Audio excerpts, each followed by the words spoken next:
Hello, it's Tyler Ross doing my final presentation for human sexuality. I did mine on birth control. Women have been trying birth control methods for thousands of years. Ancient Egyptians would use wool and honey and smear the honey on the wool to make a pessary or sperm block for the cervix. Some history on birth control. In 1893, Charles Goodyear invented the technology to make the first rubber condoms and intrauterine devices, or the IUD. He also made a rubber womb veil, which is the rubber version of the wool and honey mixture.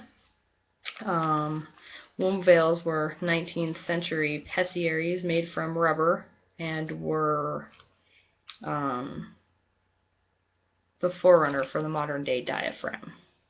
In 1916, Margaret Sanger founded the first birth control clinic in America. It was only open for 10 days before it got shut down, and she later went on to found Planned Parenthood. So, among popularity, the birth control pill is of the most popular. It was approved in 1960, and there are several different forms of the birth control pill. Combination pills is one, and they contain both estrogen and progestin. Some common names of these are Yaz, Yasmin, Estrostep, Ortho-Nevum.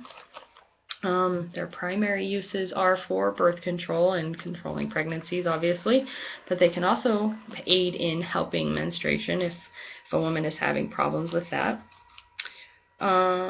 The pill mimics the natural cycle of your menstrual cycle, or it tricks your body into thinking you're pregnant so that it doesn't ovulate. Some positives is obviously they help regulate menstrual cycles and reduce pregnancies if they are not intended. It also does help with teen birth rates in the U.S. currently. Some negatives are they can actually lower your bone density. A 2010 study showed that women who were taking a low-dose estrogen pill had a 6% lower spinal bone density than women who were not. Estrogen typically peaks bone growth. However, when it's at a constant rate and level, then it actually decreases the bone density.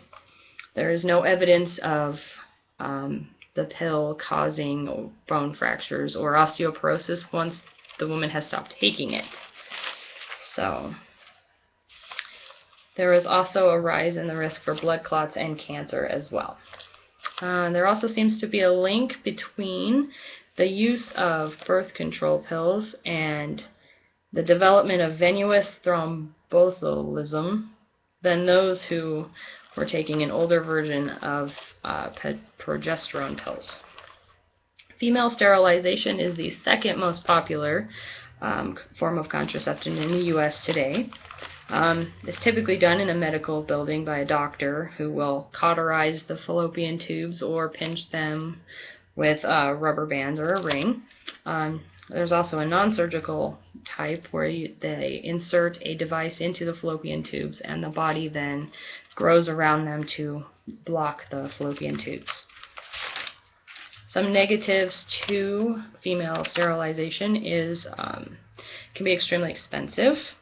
It has to do with medical personnel. You have to have a doctor, and it is considered irreversible. So there is no going back once it is done.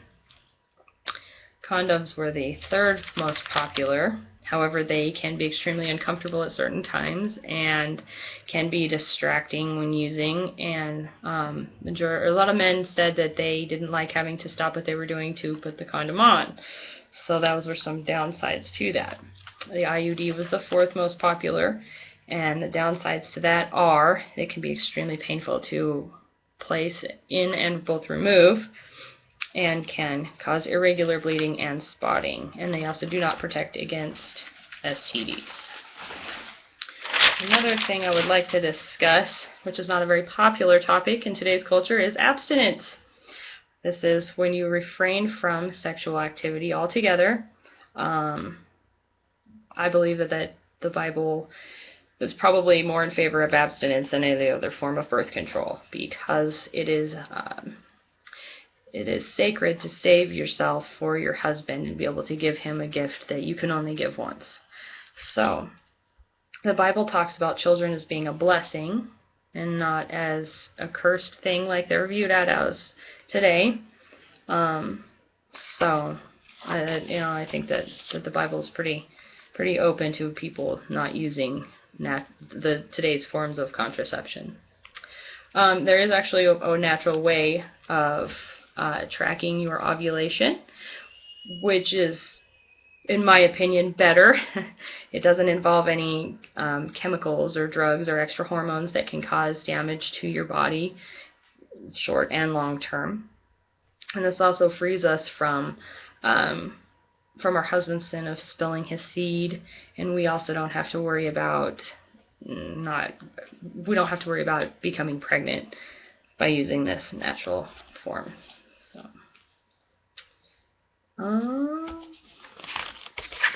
here in Deuteronomy 22, it describes a situation in which a man claims that his wife is not a virgin when he marries her, and they have the option. They have to find out by looking at the bedding if she was not a virgin or if she was, and if he lied about that, then he has to be chaste his entire life, and if she was found to not be a virgin, then she was stoned. So it appears to me that it's very important for us to save ourselves until marriage, and not to I believe use birth control as an excuse to do what you want to do and not have any consequences for it. So that was my topic on birth control. Thank you very much.